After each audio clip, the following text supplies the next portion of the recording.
But of course, it is the week of the Eurovision Song Contest, so let's get a Eurovision expert on the show. And as always, on these occasions, I'm joined by broadcaster Robin Scott. How are you, sir? Bamboozled. Really? You don't look happy this year. Usually you're ready to go, you're ready for it. The vibe for it, there are so many things going on in the political world, and there's so much insecurity because Sweden has got all these laws, and you can't even take a bag into the arena. You can't even take a small bag into the arena. So it just doesn't have quite the buzz. Yeah, we've got things like that. We've got things going on with Israel as well, who apparently, as I've heard, has got a very good song, though. It's a potential winner. Really? The question is, what will happen in the hall? People are not very kind. It's happened with Russia before, when they booed the Russian artist when she was getting votes, and you could see the tears flow. And it's supposed to be bigger and better and friendlier than that. So who's going to be this year? My favourite, I have to say, is Croatia. Baby Lasagna. So far, that's the one I'm going for. But do you know what the song's all about? Haven't got a clue. What's it all about? That's it.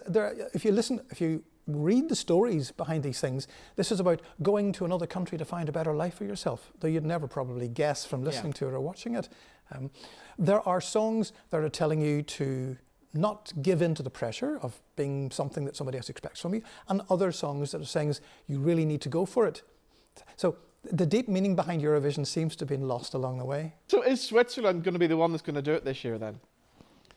I would like to see the stagings, because the videos are wonderful. The Swiss video, the guy, the performer, is walking up and down a train, changing into outfits that are more and more and more outlandish. Right. Until the end, he's wearing a version of a frock. Right, okay. But what is going to happen on stage? Because it's a big difference between, say, for many countries, small stage, simple performance, big stage. Is it going to be totally different? Yeah. I mean, the Swedish, I think, are having kittens probably because of what's going on. It's back in Malmo. Rules changed in Malmo. The first time they ever had a standing audience was there. And this time, people are going to be mainly staying in Copenhagen, because it's the big airport hub, and going across the Øresund Bridge to see it.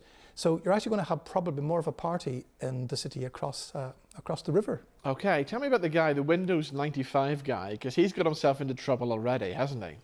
When he first talked to Microsoft, my understanding is the fact that he always wears a Windows 95 t-shirt. We remember those from when I was young. Yes, yeah. You were a babe in arms. But they suddenly decided the fact that it was going to be copyright.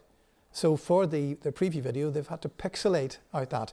But he performs, there are two of them, one more of a singer and one of a in-your-face, I'm not going to do what I'm told performer, who's wearing skin-tight briefs, skin-coloured briefs as well. And then he puts on some short denims at the end of it, after two guys with hoses that have got lights coming out of them appear. Wow. But again, there is so much for people to love and hate, even more so than usual. And say 37 entries, Ollie's in there as well. I mean, he's a song that everyone's expecting him to do something magnificent. But when he does what Ollie does, he's been told no. We know you like Pet Shop Boys, we know that's very much your style. But no, why aren't you doing something different? Yes, that was wrong. So what do you think Ollie's chances are? Top 7 even? I would say he will be on the left-hand side of the scoreboard. The last time I looked at the odds, somewhere in the middle, and he's a good performer, but I feel the pressure for these guys these days. They're having all sorts of people telling them what to do. The life of a performer is not a Eurovision performer is not always a happy one. So Ollie, of course, is flying the flag for the UK. Let's move on to Ireland. Bambi Thug. This is an interesting one, isn't it? I had the pleasure of talking to Bambi. Now, Bambi is interesting because Bambi's from Cork, but has a Swedish mother, I think it is. Right. Very intelligent, very aware, good songwriter. Recently performed a ballad version of the song, and everyone went, wow, this person can sing. Yeah. And the song to me is either going to go crazy, because a lot of the fans are adoring. You can feel the vibe. Yeah. And other fans are saying, oh no, this is a shame because Ireland can't do that. But good on Ireland for doing something different. Okay, we have a clip, don't we? Mm-hmm. Let's watch. Here is Robin Scott in conversation with Bambi. We all know you're Bambi Thug. How could you not miss you, because your style is unique? Thank you. Did it take you a while to create this image?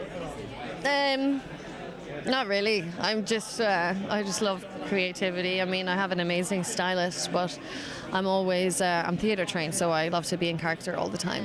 I studied musical theatre in university, and I did ballet before that, and I did ballet during the musical theatre training, and I act, I sing, I dance, I create clothing. Yeah. Are we one of these overnight successes that took 5 years? I've been in the industry for 7 years. Yeah, I've been writing for other people, I've been writing for myself, I have lots of side projects, and my career is mostly in the UK actually, so I played a lot of festivals. I'm opening the main stage of Download Festival this year, which is the biggest heavy metal festival in the UK, which I played the smallest stage of last year, so that's a big jump. Whenever you were asked to be part of the late Euro song, how long did you think about it before you said yes? They called me and said, you're in the final. I said, slay, let's go. So there we go, of course, Ireland's entry in Eurovision this year. What do you think? Is it a winner? I think it will do pretty well, and I think Ireland shouldn't be ashamed of themselves. Yeah. But there's a reappearing country, Luxembourg, after many years have come back to the contest. Right. And they're one of the countries that has won it many, many times. So I think it's lovely to see the fact that it's still growing. It's a very expensive thing to do. So, and to be part of it is almost an honour for many people and a shame for others. I mean, Michael Bull, historically or hysterically, said he'd rather have pins stuck in his eyes. Am I right in thinking there's a lack of big ballads this year? Yeah, there's one ballad from Latvia, from Dom, and it's again another soul-searching one. Yeah. He's quite a guy to talk to. Sometimes when you talk to people like yourself, you can feel the eyes and the intelligence looking at you. I will say the fact that there are some odd things about languages. San Marino is singing in Spanish, as you might expect, because the girls from Megara, they were in the Spanish contest. I think it was last year, they didn't succeed, and San Marino will take anyone. Well, there you go. So your big predictions then, who do you think it's going to be this year? I think that Croatia is going to do it, followed by Switzerland, but the Swedish cannot be discounted because it's a European banger of a pop song and it's starting the contest. Ah, right. Okay. That's not always good though, being the first song up. Well, you could, but the voting is now going to start at the very beginning of the performances. You're not going to have to wait. They did it twice before. I'm not quite sure if it really worked. Maybe they want more money by people voting earlier on. But this time you can vote even before you hear the songs. Right, okay. Well, we look forward to see what's going to happen then at the weekend. I'm going to take you back 30 years now. If you cast your mind back to the year 1994, what's your memory of that big night? Everyone knows about that. It's the intermission. It was a beautiful set of a skyline of Dublin. Very cleverly done. Well done to RTE for hosting something as creative as they did. And there was a piano. Yes. And there was a guitar. Yes. And there were two guys. Yeah. Not quite sure who they were, but I think they've done quite well out of it. They were good. I liked this. So I don't think you're too keen in that song, I think it was so simple. Yeah. It was almost like you'd have it in the corner of a lounge bar being played, and other songs were ones that make you get up and boogie.